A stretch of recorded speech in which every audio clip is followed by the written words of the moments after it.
Hello everybody. As promised, I wanted to spend a little time going over the thesis statement today. I know some of you still have some questions.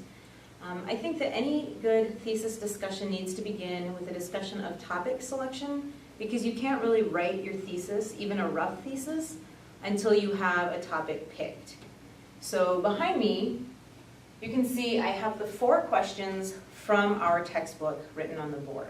My handwriting is pretty bad, so I wanted to have that written up ahead of time. The first question, does my topic answer the essay prompt? For this essay, the narrative essay, you've given some leeway in terms of coming up with a topic that is worthwhile to you. You do need to fit some certain parameters. Please refer back to your guideline sheet for those parameters. You'll remember that you do need to look at an experience in which you later question your actions or your motives and write about that. The second question is, will it give me enough to write about? So you can't have a topic that's so narrow, you can't develop it. You also can't have a topic that's so broad, it goes on and on and on and on with no closure or conclusion. The third question, is my topic interesting to me? This is a really important one. Even though it's week 3 and you're going to be starting to work on your narratives this week and next week, over the course of our time together, you're going to be thinking about this topic off and on. I want to make sure it's something that's interesting enough to you that you can spend some weeks writing it, revising it, sharing it, etc. The fourth question, does my topic relate to a larger message, is important in a narrative essay. You want to make sure that you are sharing some kind of universal truth or some kind of message with your readers. Although they might already know this lesson, for instance, we often say that we have to learn lessons the hard way. Many people say this. I know that, you might know that, your reader might know it, but your personal experience is going to share something new with them that they maybe haven't considered before. So that's kind of what number 4 refers to. Now that we've talked about topic development and we've looked at those 4 points of assessment as outlined in the text, let's talk about thesis development a little bit. I have outlined some points here on the board. As you can see, the thesis is the main point. I think this was stressed in the text reading for this week, so you kind of have an understanding of that. In your narrative essay, you're being asked to share a larger truth or a universal message of some sort. The thesis statement is kind of that linchpin that ties everything together and tells your reader what you're going to be talking about. It does do more than that, but that is a good way to think about it.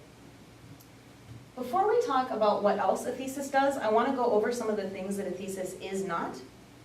One of them is, the thesis is not a question.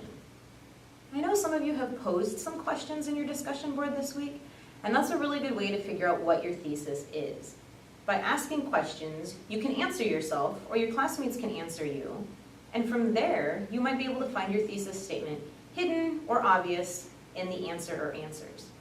So going back to our idea of learning lessons the hard way, your thesis statement cannot just be, why do we learn lessons the hard way? That doesn't really give your readers enough direction. The next point, a thesis is not just a topic. So if you were to say, learning lessons the hard way, that's not a thesis statement. It is a topic and it does tell your readers what you're going to be writing about, but it doesn't give them enough. They need to have a little bit more substance and direction. And the next point, a thesis is not just an opinion. So if you were to say, learning lessons is good, okay, that's true, but your thesis has to have some element of debate to it. You want to provide your readers with a message of some sort. They might already know about learning lessons. They already know maybe that they learn lessons the hard way as well. But if they haven't had your experience, when they read your essay, they're going to learn something new, hopefully. So that's why you can't just have an opinion. So now that we've talked about the thesis, what it is and what it isn't, I want to go into ways you can develop your thesis. This is always a difficult thing for students, and it's a difficult thing for people who have lots of years of writing experience. It's just tough. So up here I've said the thesis in 3 parts. The reason I want to break it down into 3 parts is because there's kind of a holy trifecta with the thesis. And I do the air quotes in jest, but I'm also partially serious. In art, the number 3 is an important number because 3 lends a sense of balance and completion, 2 objects in a piece of art. In religion, 3 is also an important number, and in music, the number 3 is important. For those of you who are fans of the White Stripes, you know that Mr. Jack White is a little bit kooky. He really loves number 3. The White Stripes only dress in 3 colors, white, red, and black. A lot of their songs have a triplicate sort of beat to it. So all of these things are kind of inconsequential to writing a thesis. But if you can remember that there are 3 parts to a thesis, then maybe that will help you as you're trying to develop your thesis. So the first part of the thesis is inclusion of your subject matter or topic. So what I mean when I say that is you should mention the word or set of words that your essay is going to focus on in your thesis. So for instance, if we were talking about learning lessons the hard way, you might want to use words like knowledge, second chances, or even learning lessons the hard way.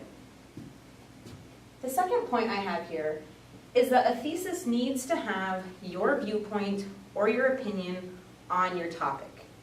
So I want to caution you and add a little side note when I say opinion. In your narrative essay, of course, you're writing from the first person point of view. That means you're writing with an I statement. I did this, I thought of that, whatever. In your research papers or in your persuasive papers, you won't be able to write from this first person point of view. And even though you will be using your opinion to present an idea and what you think others need to know about that opinion and that idea, you can't necessarily say your opinion outright. We'll talk about this more later on, but for now, just keep in mind that your thesis has to have some kind of perspective, some kind of viewpoint for your readers to understand whether you are pro or against something, whether you're for or against something. And the third point, direction and inclusion of examples. This is one of the things that so many writers get stuck on. When you are building an essay, you're giving examples to prove your point. Whatever your claim is, whatever your thesis is, you're providing enough examples that readers can say, oh yeah, I understand why he or she came up with this idea based on these experiences. So you want to mention those examples in your thesis in some way.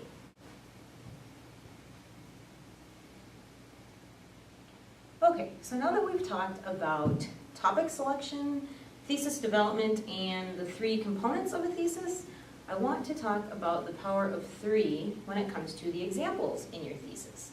You'll remember that you need to provide some direction for your readers in addition to the topic and your opinion. Well, 3 is also a really good number for examples. I know that thus far we've been talking about life lessons and learning things the hard way. Since that's the focus of your narrative essay, I don't want to give you examples in this little video because I want you to be able to come up with things on your own. So we're going to kind of switch gears here and pick a new topic. I had Chinese food for lunch, so that's what we're going to go with. Now, if I were to say Chinese food is good, that's simply a statement, right?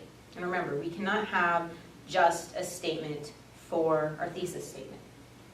But you'll note that there are some good things that come out of just writing down this sentence. Chinese food.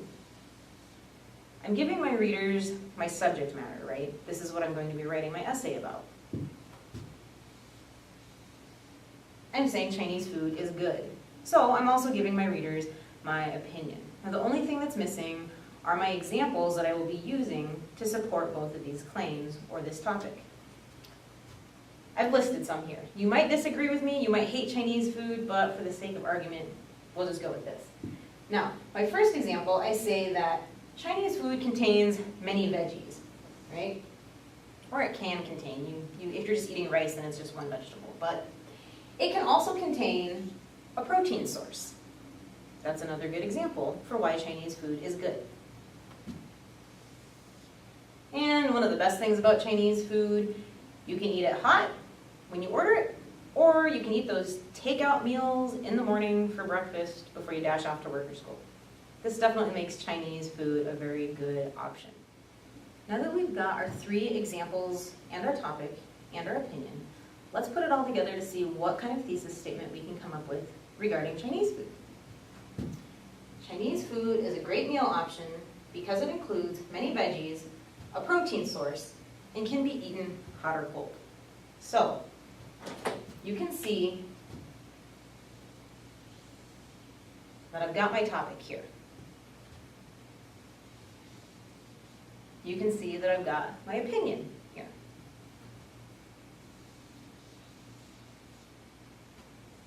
And you can see that I have my 3 examples.